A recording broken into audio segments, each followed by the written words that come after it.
Amen Mopat, Katya Sokolov said to Logan Raintree. You're kidding me, right? The heat that had been shining through the skylight seemed to disappear, as if the sun itself had lost some energy. The name made her shudder. They'd just finished investigating a death in Los Angeles at Eddie Archer's special effects studio, a death based on an old film noir remake.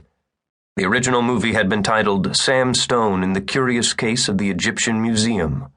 The new one, fittingly, was called The Unholy. No, I'm not kidding, Logan said.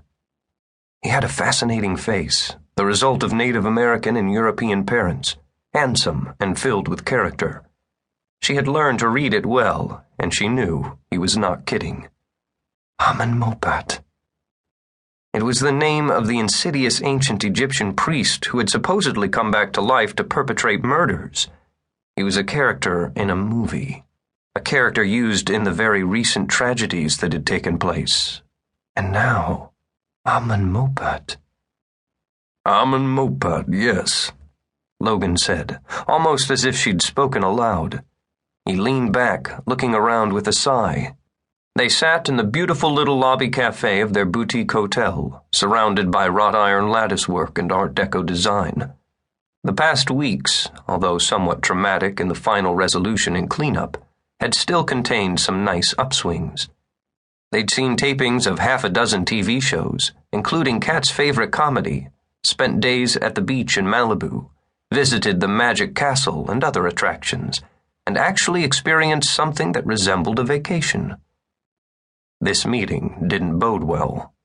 She'd received the call to meet Logan while she was enjoying a visit to the La Brea tar pits. It had been an urgent call, and she'd known it meant she wouldn't be seeing a retro performance of the Rocky Horror Picture Show that night with Tyler Montague and Jane, 2 of the 6 in their special FBI unit.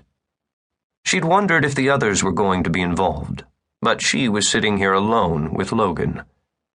She had all but forgotten her strange dream of the night before, and now, even as it seemed to come crashing down around her, she wondered what a storm at sea could have to do with Amen Mopat.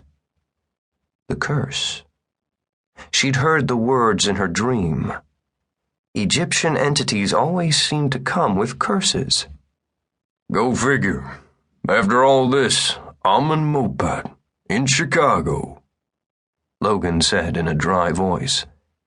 Yeah, go figure. Chicago, she repeated blankly.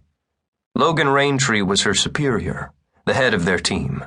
Their actual boss was the elusive Adam Harrison, who had begun this excursion into the unknown and the known, combining FBI technology and certain unusual talents.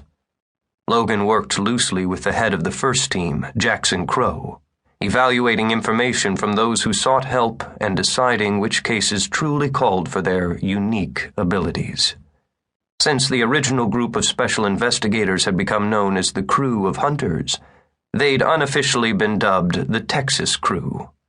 Their first case had been in San Antonio, home to many of them. Working with Logan and the other team members was thrilling and gratifying at once.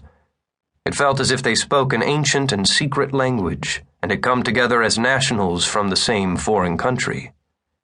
At the moment, she wasn't feeling especially thrilled or gratified. She wished she was back at the tar pits. And you want me to go out there now? Kat asked. She didn't add alone. Logan glanced at his watch.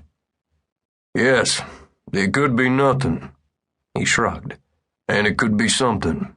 But we're talking about a dead body, and the autopsy's probably being performed as we speak.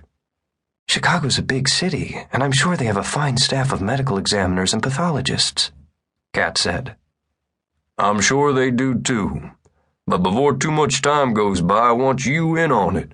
Even the best people in their fields can miss little signs and clues, especially when they're convinced by the circumstances that they're looking at an accidental death. Everyone on the crew had his or her technical or real-world specialty. Hers was forensic pathology.